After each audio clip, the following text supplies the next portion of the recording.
Miksala kayoka Nongom na kobarkala kayoka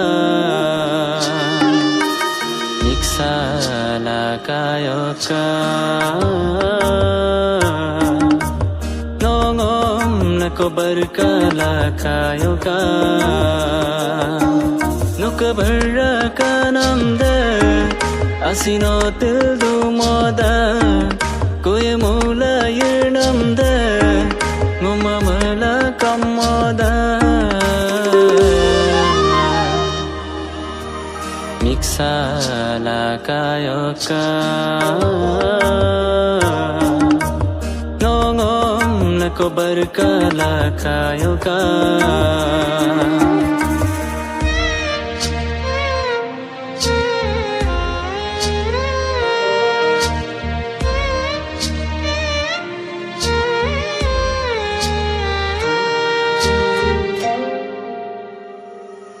Otka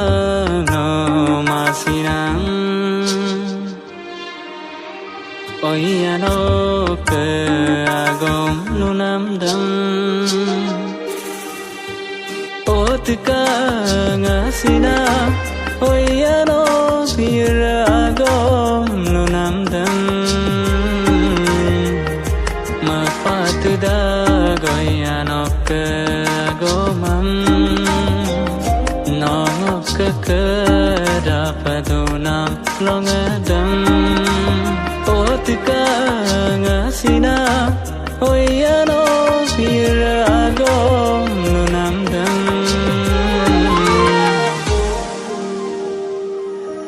Koye mola yirgela Ngomasimat moyoka Aidvamadagam gela Ngumalutar luyoka Miksala kayoka Nongom na kobarkala kayoka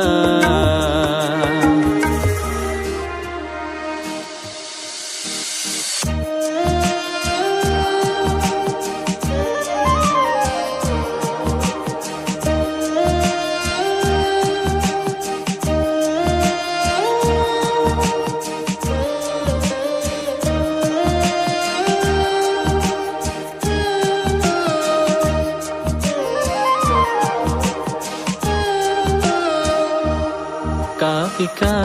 ngok ayanga Oyano panalongada Kapika ngok ayanga silonom pataman Kapatuda goyanom ngo maribo Kadapadunam longadam Kapikan ngoke ayana silonom patama